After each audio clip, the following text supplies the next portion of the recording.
the beginning, there was a number and the word. Two different ways of making sense of the world. Words describe and frame our pleasures and our pains. Numbers tell us what we've got and what we have to gain.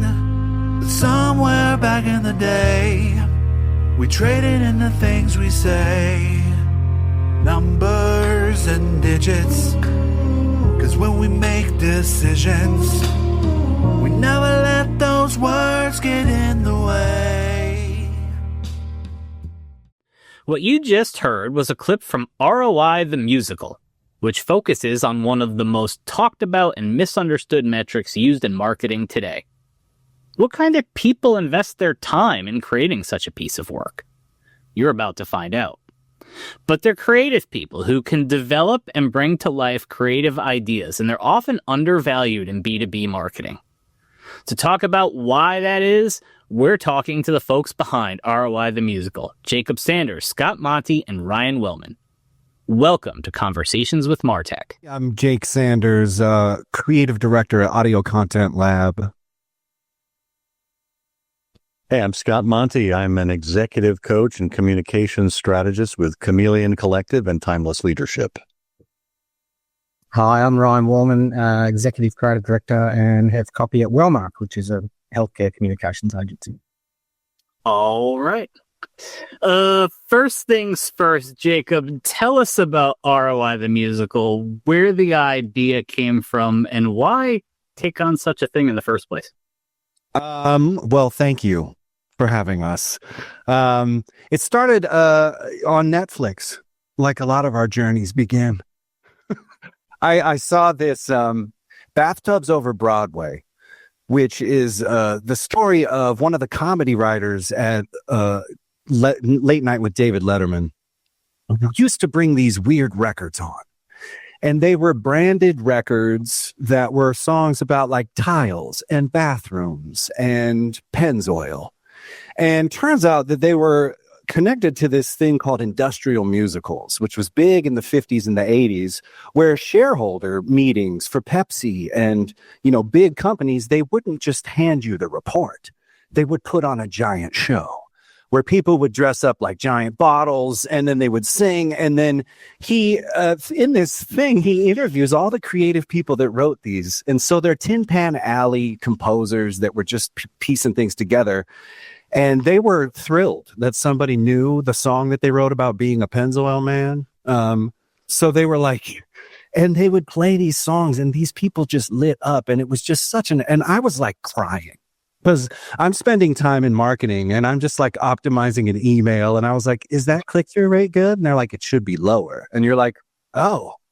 So, you get kind of burnt out because you're dealing with the mechanisms and the machineries of things. And I just saw this majestic beauty of industrial musicals. And I was like, man, let me do that. So I have a jazz performance degree. I've come into marketing and I've kind of figured out early on that I couldn't pretend to be a businessman. So I had to just pretend to be myself. And so one of the best things that I did was just read a bunch about marketing. And I read about ROI and I interviewed some people at a previous podcast about the metric. And it was like, this thing is not what you think it is. And I was like, man, that's the only thing I hear. ROI. It's got to be ROI. And people you don't even know in Panera are talking about ROI, and you're like, what is this thing? Come to find out, it's a BS metric. It's connected to an industrial manufacturing process that's just connected to manufacturing, not connected to advertising or marketing. But we just slapped that thing on.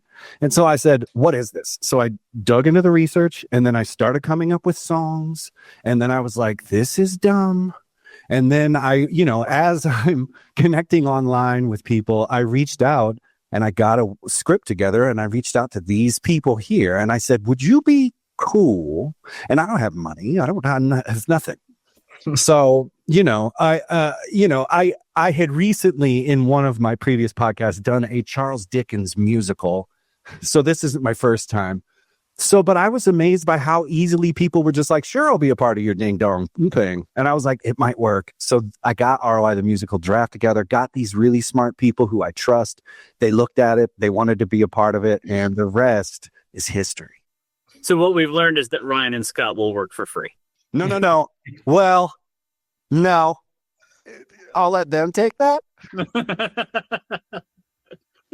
Ryan, why don't we see big creative projects like ROI the Musical or musical numbers at shareholder conferences anymore? I think probably what Jacob has alluded to there, which is the fact that, well, on the other side, business people are kind of scared of that kind of thing, I think, now. Scared of taking risks with creativity. As much as I hate to use the word risk, because I think it inherently scares people on that side. But I just think particularly kind of the bureaucracy that is inherent in a lot of big companies, and not to throw any shade, but particularly big American companies, I think are very conservative in this respect. And I think creativity, and as Jake has probably shown, is a largely individual endeavor. You need to have someone who's going to be the auteur of it. And that's not how companies work. That's not how bureaucracy works. And so the more kind of layers of approval that you have, the less likely you can have a creative and kind of, a fun outcome. Well, I'll say Ryan has made very creative things happen with his copy work with Wellmark. I mean, how did you get those creative ideas through? Some of them are a little bit edgy, a little bit risque. How did you get that through? How did you kind of advocate for creativity at such, you're dealing with health and wellness, like real things. Yeah, look, it's tough. It is tough. And as I alluded to there, I mean, particularly in pharmaceutical marketing, there are multiple layers of approval from kind of medical people through to legal people, when you can imagine. So yeah, it's not easy. I think you need to have someone on the client side who is willing to kind of champion it, for one thing, and that's something that we've found recently. But yeah, I mean, I think as much as you can attempt to prosecute the case for, really creative work being able to cut through and having a commercial impact, then I think people respond to data. So as much as you can do that, then it can be helpful, I think. Yeah. So you kind of have to, you have to, I guess, swallow your pride and try and bring out the rational and scientific side, and rather than just saying, yeah, look, it's fun, it's creative. And I guess you guys have enough in common with your sense of humor that Jacob comes up with this idea and you're like, yeah, let's actually do this. Whereas you mentioned, Ryan, the bureaucracy at a lot of companies. I may think it's clever. The next person may think it's clever, but there's a bunch of people that got to go through who don't have my sense of humor. Maybe don't appreciate creativity. Scott, you're a coach. Is that like an organizational thing? It's just like, we do all those personality tests and stuff at jobs, and if you're with the wrong people, you're not going to get something like this approved. Look, it's always hard whenever you get multiple people together. Death by committee. I mean, we've seen it happen over, whether you're at an agency or on the client side. And look, I was actually at one of the companies that was featured in one of those original albums from Bathtubs Over Broadway. I worked for Ford Motor Company. Yes. And the idea behind doing these kinds of projects was typically revolved around a sales department, right? Every time you go to a sales convention, there's some kind of hype, some kind of glitz, some kind of glamour that's kind of appealing to a couple of parts of the human psyche. One is just to get people motivated, right? To get them pumped up. The other is to make them feel appreciated because they've done the hard work. They've brought in the ROI, as we talk about. And the other is to kind of appeal to their id, right? To get into that lizard brain, into things that just throwing up charts and graphics and numbers and going through the corporatees isn't going to touch them. Right. So it's really understanding what moves people. And for me, when Jacob came to me and asked me if I'd like to be involved in this, I'm again kind of from the historic literature type background. I write a regular newsletter called Timeless and Timely, where I look at historical references. I look at references in literature and the arts and bring them up to the microphone of the present to say, well, what can we make of this? What do we know of human nature from all time that we can then use to what we're grappling with today? And in particular today, and it's more avant-garde now than it was a few years ago when ROI the musical came out. But look at what's going on with AI. Companies are using this as a shortcut to creativity. And what they're doing in the process is they're shooting themselves in the foot because they're trying to they're trying to increase their ROI by lessening their time to market, right? And in doing so, they're not actually getting to those very human emotions and feelings and heartstrings that we know something that, whether it's a musical or something funny or something witty or what have you, hits.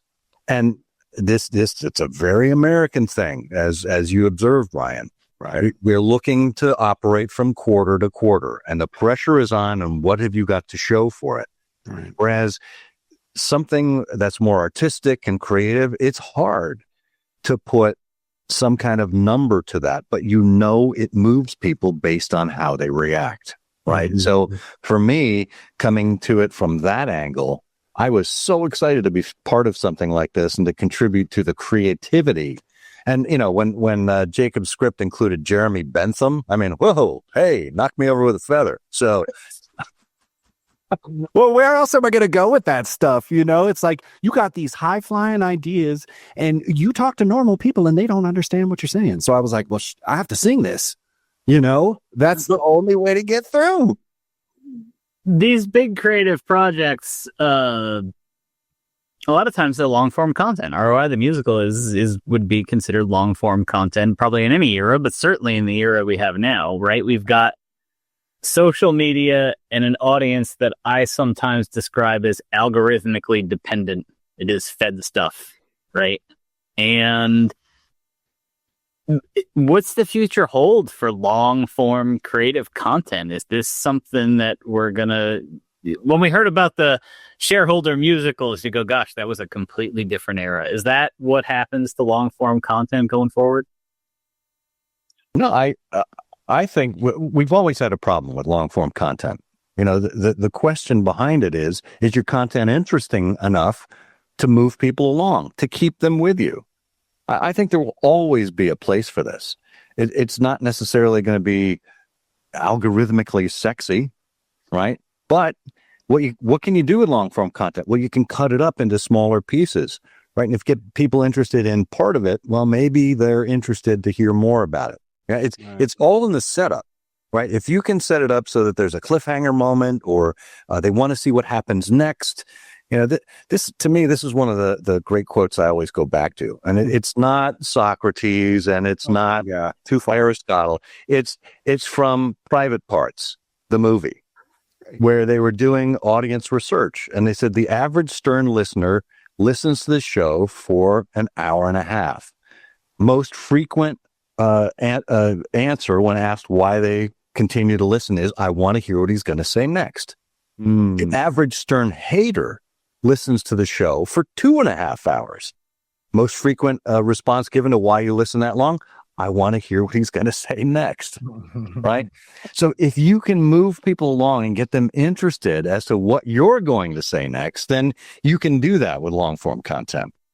Man. Wow. And that attention span too. It's like, people have short attention spans. Oh my God. Who even came up with that? Because you watch these people stare at Game of Thrones for 2 days straight. They don't leave. The sandwich deliveries pile up. They don't even eat the sandwiches. So, it's kind of shock, but to this point, I have this musical. It's amazing. I have the stats. Very few people are making it.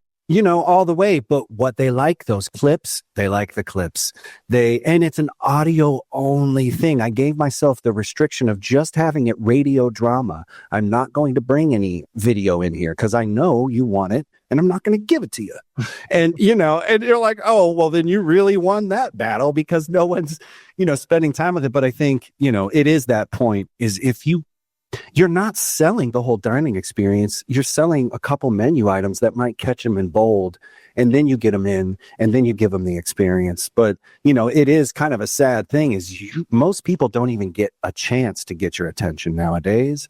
And so even if you really have something creative, it might not break through because, once again, those algorithmic mediated spaces, if you're not speaking in a machine legible way, you're not going to show up. If you're showing up human, they're going to be like, that sounds weird.